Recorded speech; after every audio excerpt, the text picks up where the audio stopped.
वतन अजीज के 18 करोड़ मुसलमानों, हिंदुस्तान में हम किराएदार नहीं हिस्सेदार हैं। 70 साल के बाद जब तारीख लिखी जाएगी दक्कन की, तो तुम्हारा नाम सुनहरे बाप में लिखा जाएगा इंशाअल्लाह। हिंदुस्तान के कोने कोने में मैं जाऊंगा, कामयाबी मिले ना मिले वो तो अल्लाह के हाथ में। एक दीवाना खड़े होकर अपने हमनवाओं से, अपने साथियों से कह रहा था कि डरने और घबराने की जरूरत नहीं है, हम हिंदुस्तान में दोबारा तारीख लिखेंगे इंशाअल्लाह। वैसे तो मौजूदा वक्त में देश के पास कई सियासी नगीने हैं, लेकिन अगर कोई ऐसा नेता है जिसे समर्थक या विरोधी दोनों ही अंडर एस्टिमेट नहीं करते, वो है असदुद्दीन ओवैसी। ऑल इंडिया मजलिस इत्तेहादुल मुस्लिमीन यानी कि AIMIM के अध्यक्ष असदुद्दीन ओवैसी देश के जाने माने नेता हैं।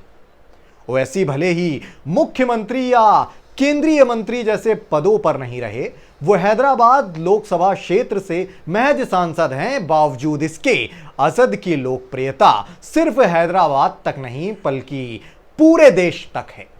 ओवैसी को देश के मुसलमानों के हक के लिए लड़ते हुए देखा जा सकता है। लोग उन्हें मुस्लिमों का नेता मानते हैं। वतन अजीज के 18 करोड़ मुसलमानों, हिंदुस्तान में हम किराएदार नहीं हिस्सेदार हैं।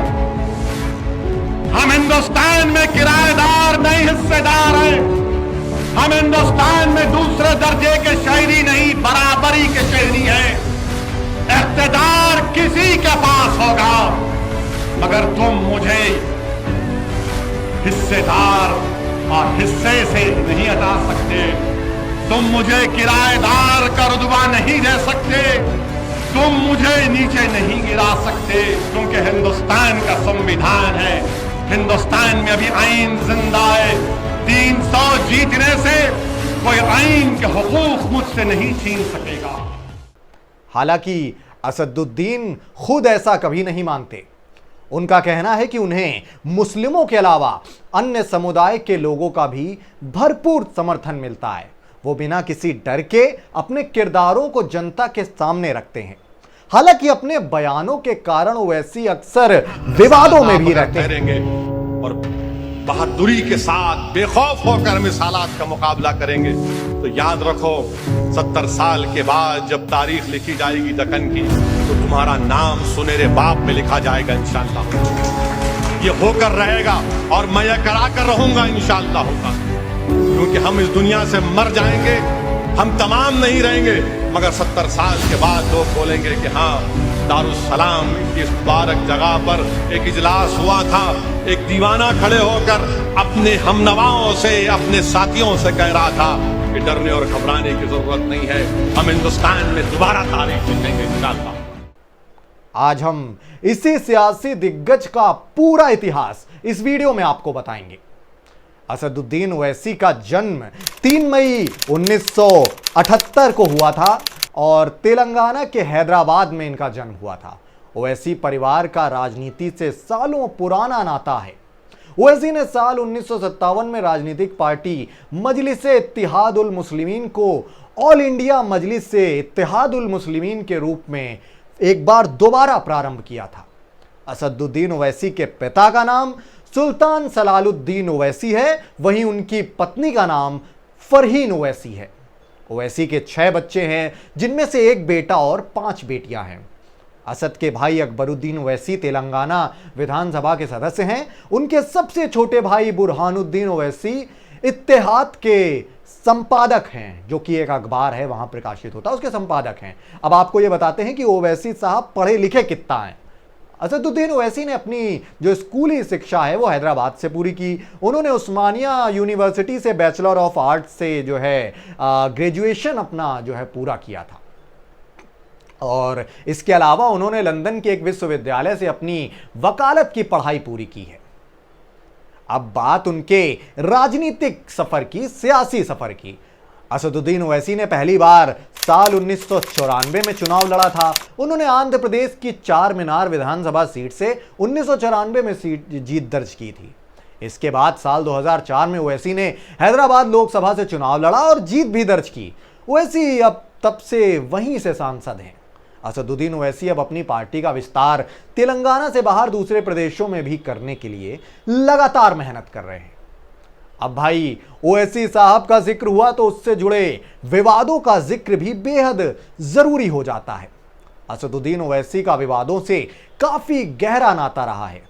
साल 2016 में महाराष्ट्र की एक रैली में असदुद्दीन ओवैसी ने भारत माता की जय बोलने से मना करके काफी विवाद खड़ा कर दिया था। इसको लेकर असदुद्दीन ओवैसी की काफी आलोचना भी हुई थी, जमकर आलोचना हुई थी, काफी लोगों ने उन्हें टारगेट पर लिया था। मगर आज आप जब अपना लिबास तब्दील कर रहे हैं तो हम पूछना चाहते हैं आरएसएस के मोहन भागवत साहब से, जिन्होंने नागपुर में कहा कि मुल्क में ऐसे लोग हैं जो नारा नहीं लगाते भारत माता की जय का, उनको सिखाना पड़ेगा। मोहन भागवत साहब, मैं नहीं लगाता नारा, क्या करते आप? मेरे गले में छुरी भी रख देंगे तो नहीं बोलूंगा मैं, क्योंकि हिंदुस्तान के कॉन्स्टिट्यूशन में कहीं पर भी लिखा हुआ नहीं है भारत माता की जय बोलना। हिंदुस्तान में असदुद्दीन ओवैसी के ऊपर एक मतदान एजेंट का पीछा करने, उसे जान से मारने की धमकी देने का केस भी दर्ज किया जा चुका है। साल 2009 में कर्नाटक के बीदर जिले में बिना लाइसेंस की बंदूक लेकर रैली में जाने पर उन्हें पुलिस ने हिरासत में लिया था। इसके अलावा मेडक जिले में एक सड़क में काम करने के दौरान उस सड़क निर्माण कार्य में बाधा डालने के आरोप में असद और उनके भाई को जेल भी जाना पड़ा था। ऐसे तमाम विवाद हुए हैं, हजारों विवाद हैं, लेकिन उन्हें मिले सम्मानों की संख्या भी सैकड़ों की तादाद में है। ओवैसी साहब को साल 2005 में 15वीं लोकसभा के चुनाव में किए गए उनके प्रदर्शन के आधार पर संसद रत्न पुरस्कार से नवाजा गया था। वहीं अलग अलग वक्त पर उन्होंने समाज सेवा के कई सम्मान जो हैं वो अपने नाम किए हैं। वहीं अगर उनके राजनीतिक भविष्य को अगर आंका जाए तो वो खुद को अक्सर देश के पीएम पद का दावेदार लगातार पेश करते आए हैं। क्योंकि हम इस दुनिया से मर जाएंगे, हम तमाम नहीं रहेंगे, मगर 70 साल के बाद लोग बोलेंगे कि हाँ, दारुस्सलाम की इस मुबारक जगह पर एक दीवाना खड़े होकर अपने हमनवाओं से, अपने साथियों से कह रहा था कि डरने और घबराने की जरूरत नहीं है, हम हिंदुस्तान में दोबारा तारीख लिखेंगे इंशाअल्लाह। उनका दल AIMIM लगातार देश भर में अपना प्रसार कर रहा है और उनका बढ़ता जन समर्थन विरोधियों के भी लगातार कान खड़े कर रहा है। वो अपनी एक खास विचारधारा लेकर इस सियासी रेस में कहां तक दौड़ पाएंगे, ये जानने के लिए हर सियासी जानकार हमेशा जो है उत्सुक रहता है। तो दोस्तों, ये थी असद साहब की पूरी जन्म कुंडली। उनके सियासी करियर को लेकर आपकी राय क्या है, कमेंट बॉक्स में जरूर बताएं।